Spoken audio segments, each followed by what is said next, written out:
Today, we are going to look at an extremely important topic in marine engineering: how to prevent bearing failure, how to identify bearing defects, and how condition-based overhaul improves the reliability of crank train bearings.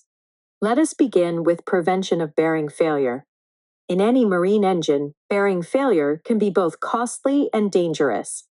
That is why preventive measures always focus on proper monitoring, maintenance, and timely inspections. One of the key steps is bearing clearance monitoring. All bearing clearances should be checked bi-monthly to make sure they remain within normal limits. Remember, maintaining the correct clearance is essential for sustaining an effective hydrodynamic oil film. Next, we look at oil analysis.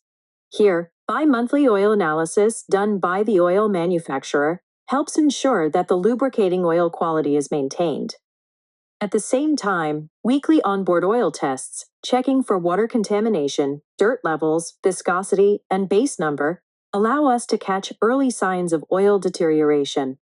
We also need to carry out lubrication system checks. Monthly checks of the low-pressure alarms and trips make sure the engine stays protected at all times. And recording the supply oil pressure and temperature 3 times a day helps monitor the adequacy of oil delivery. Another critical practice is engine load monitoring. By monitoring cylinder pressures monthly, using indicator cards, we reduce the chances of bearing overload.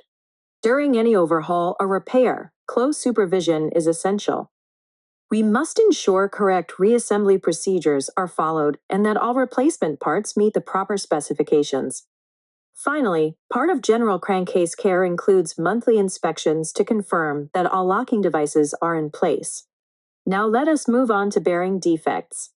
Bearings can develop several types of defects due to operational stresses or oil-related issues. The first defect is abrasive damage. This appears as fine scratches caused by particles in the lubricating oil, and it is especially common in engines burning heavy fuel oil. Then we have erosion damage. This is the removal of the overlay and strips due to low oil pressure or rapid journal movement, and it is more common in medium-speed engines. Another issue is fatigue damage, where the overlay detaches from the lining because the bearing load becomes too high. This results in cracked surfaces on the bearing. Corrosion is another important defect.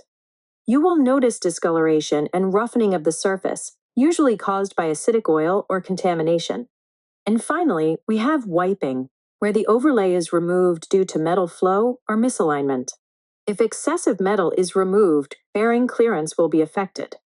Let us now discuss journal defects, which also play a major role in engine reliability. Journals can develop cracks, usually at high-stress points such as fillet radii and oil holes.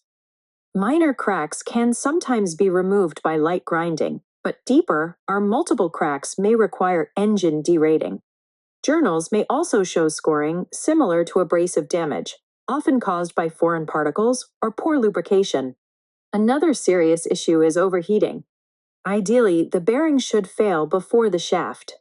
But if the engine continues running on a failed bearing, the shaft can overheat.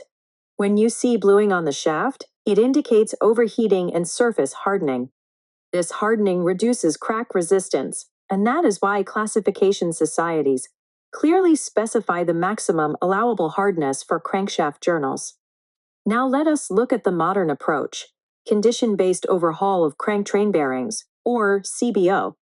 Unlike traditional maintenance, which depends on routine open-up inspections, condition-based overhaul relies on continuous monitoring of bearing condition. This greatly reduces the need for frequent physical inspections.